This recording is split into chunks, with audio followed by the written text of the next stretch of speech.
One of the questions I've gotten lately is, what do you do when it's halfway through the year, 3/4 of the way through the year, and you have that one student that you may have tried to build relationships with, you have good policies and procedures around your classroom management is enough on point that it is hitting all the markers, but you have that one kid, maybe a few of those kids, they're just in danger of failing for the year, of not finding any success in the year, that they keep sleeping, they keep not doing work, they keep staying off task, they go to the bathroom for 20 minutes. What do you do with those students to help them find success like everyone else?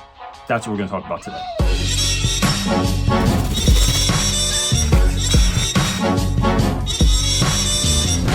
Want to give you 3 tips as I think about students I've had come into my classroom for years, where you've put all the time and energy, you have tried to connect them with resources, you've done everything that you feel like you can do under the sun to help motivate a child to want to do more. There's a couple of ways though that I've seen over the years that I've done that I didn't used to do, things that I missed. And so I want to share those mistakes with you in hopes that maybe this is something that you can shift in your classroom that's going to, help to rekindle the flame in a student, or maybe light it for the first time because it's just not lit. That got weird. Okay. The first thing is thinking about how inclusive your classroom is. And I want you to do this in a really simple way, right? This isn't over the top or crazy or anything like that, but do you have a classroom that is conducive to learning for that child? So if you've ever seen me speak before, I talk about this all the time, where years ago we started a school store in hopes to create funding for a trip that we were going to take. And so we didn't have a lot of money. I made it all out of plywood and it looked like this sort of industrial build, but we had to keep the store somewhere else during non-store hours. So we would pull it all into my classroom. And so as these giant boxes were sitting in the back of my classroom, I realized that students started using them as stand-up desks. It was like a duh moment for me, where it just illuminated the fact that some kids need to move around a little bit. And so not only did we create stand-up desks in the back, but we started putting painter's tape on the floor so that kids had a sense of, this is the area in which I am allowed to move around in. So I can't walk all over the class, but if I need to step side to side or wiggle or whatever other thing a kid needs to do so that they can focus, you can get stand-up desks that are very fancy, you can get them that are very expensive, or you could literally go buy a coffee table from the thrift store and put a couple longer legs on it, and guess what? You got a stand-up desk, because anything you're standing at and that you're doing work at is a stand-up desk. Other solutions are, but I started having sit-down desks. So I got a coffee table, I did the same thing. I took an old lab table, I cut the legs short about halfway down, and now we had something that kids could sit at in my classroom. Having clipboards are incredibly inexpensive, and students can sit or lay anywhere and do work. And that is sometimes creating this sense that I'm not bound to the chair. I'm not bound to this desk that I'm sitting at, that I can move around and find a space that is comfortable for me to be able to do the work that has been given to me. In this idea of creating inclusivity in your classroom, regardless of what maybe you were taught or how you were when you were younger, it's knowing that not everyone learns the same way, and that some students need small chunks to be able to process information and to be able to do tasks. So thinking about certain classes, and all your classes are going to be slightly different in this regard, but having classes that are broken up into 5 to 10 minute chunks, it doesn't mean that we are reading any less, working any less. It's not about doing less. It's about breaking it up into sizable chunks so that students can take in all of the information that you're giving them. So if you're lecturing for 20 minutes, you're going to lose a lot of kids. If you are doing a free write, or you have students doing independent work for 20 to 30 minutes, that might be too long for students. Can we make it in 5 to 10 minute chunks so that it's far more digestible for our students? Before I go into my next 2 ideas, I want to talk to you about today's sponsor, OrCam Learn. Did you know that 70 to 80% of students with poor reading skills are likely dyslexic? That studies show that actually 20% of the population on the earth is dyslexic. Did you know that 1 in 5 students has a language-based learning disability? And that 62% of non-readers end up dropping out of high school? The question is, what do we do with these sort of systemic issues that exist in our schools? One of the things we need to focus on is connecting students with resources and the tools that are going to help them to find success no matter what. And I think one of those tools is OrCam Learn. OrCam Learn allows students to feel empowered. The average class size in America is 25 students. I've had as many as 32 kids. So when you're trying to navigate a space that's that large with that many students, you need more people. You need more resources. And so what OrCam Learn has created is a device that allows students to work at a speed that works for them. It is a learning solution that does it all. It will ask your students comprehension questions on any text. It doesn't matter if it's on a screen, if it's a physical book. It then measures the difficulty rating of a text, their students' fluency rate, the duration they read for, and the overall accuracy of their reading ability. And one of the things I love about this is it allows students to do this without shame. They don't have to get pulled out. They don't have to get sent to the back of the class to a reading group. They are simply taking out this device. They can connect it with wired or Bluetooth headphones, and they can do the reading in their own time, in their own space, and in their own way.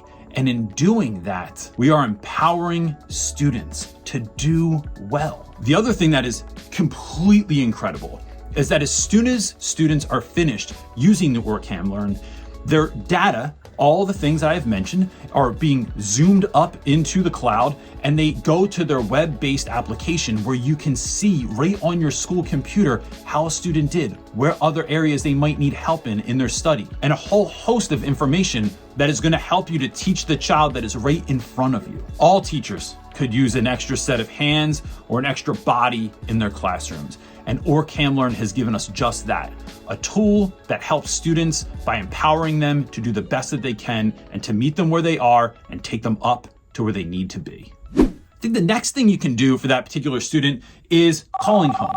But I want to take a little twist on the calling home thing, because I think oftentimes we are encouraged as educators to call home to sort of like report the bad news, right? But I'm looking to report, not to rebuke. What I don't want to do is call home and essentially I'm telling a parent that they're not doing a particularly good job or their child's not doing a good job in school. Instead, I want to just say, here's where we are. This is the honest truth, and I'm not going to sugarcoat it. This is where your student is. But what are we doing at the school that could be better, or are we not doing yet as a school that might support your child in the way that they need to be supported? Now, this shift, it actually brings parents on like they're a partner and not like they're a problem. It is building a sense of community, and it's acknowledging parents that they know more about their kid than we probably do. Asking parents maybe, does your student need a tracker every week so they can track and make sure that they are writing down assignments, writing down homework, checking in with teachers, and having teachers fill out something physical that is going home every day. I've also had something that takes way less work than that, where I have a Google document that I give to students where they track all of their assignments for the week. So they have their grades for my class, they have to list anything they've missed, and then anything they did with the grade that they got. They then email this at the end of the week. So they'll email it to me, they'll email it to a special ed caseworker if this is necessary, and to a parent or a guardian.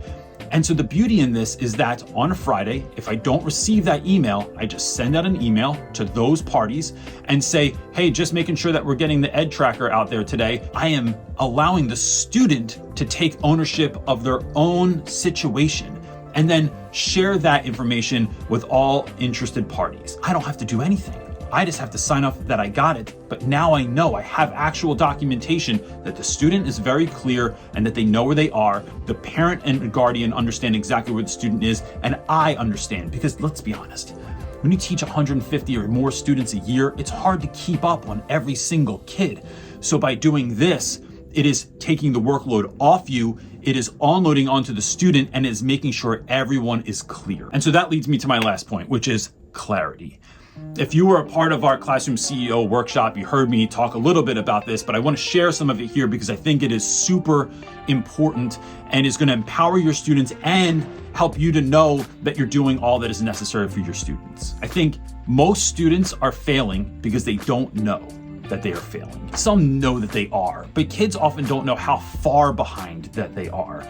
Or they know that they were doing some assignments, but they were doing like the 2-point do now or the bell ringer at the beginning of class, and had this false sense that because they were doing these assignments that weren't worth very much individually, but that they were not turning in projects, not turning in tests, not making up quizzes. They were these big ticket items that were making them fall behind so much more. I used to think that students should know this stuff, that they should look at online grade books, that parents should look at online grade books. But the fact of the matter is, I don't know what people are doing. So I can either hope or I can do something about it. So you do something about it. And that can look as simple as this. It is maybe sending home an email to parents. It is creating a flow chart in your classroom so students know exactly where they are at any given time or what is important in your class at any given time. So for instance, one of the things I've done in the past is if we're working on a project, let's say, and there are several pieces to the project. So let's say that project has about 8 pieces, from the initial outline or idea or rough draft to the main draft, to the final draft, to the peer revision piece or the public display of that particular project, right? So for those, I have a chart on the wall with every single student's name on it for each period that I teach. Then on that chart, I put stickers that I just get from the dollar store. So every time a student completes a particular task, so when they have their project idea, they get a sticker, they put it on the chart. So they know, I'm not just putting the sticker on, they are physically putting the sticker on the chart and they know that they finished that piece. When they do an outline, they get another sticker and put it up there. When they do a rough draft, they get another sticker and put it up there. Now students have a visual in the classroom as to what they have completed and what they haven't. Oftentimes, you all know this. A kid goes, I thought I handed that in. I thought I did that work already. I thought this already happened. I thought I did that in your class. And they didn't. So instead, I'm creating a visual reminder in class that doesn't shame anyone, right? This isn't to like show someone how poorly they're doing. This is to sell kids on this idea that, look, this is where you are. This is maybe how far away from the average student that you are right now. These are the things that need to be made up. Let's get to work in doing that together. I've also done this with different apps where I've had students have like a habit tracker app where they just have to click the green little tabs on each habit tracker so that they have a sense of where they are in a given day, in a given marking period, in a given unit. And the clarity is there for this. Look, I'm never trying to push a kid towards the goal line, but I am trying to point them. Students have to want to learn. We can't make anyone learn. But if we can get really clear, if we can make sure that everyone's on the same page as it comes to a community around that student, and if we can make sure that our classrooms are inclusive of the types of students that we are teaching with all the different learning styles and things that students are bringing to the classroom, I think it moves us closer to a finish line where all students are finding success in the classroom. Again, I'd like to thank OrCam Learn for sponsoring this video. You can check out everything about OrCam Learn below in the description box. And that's it, gang. Peace.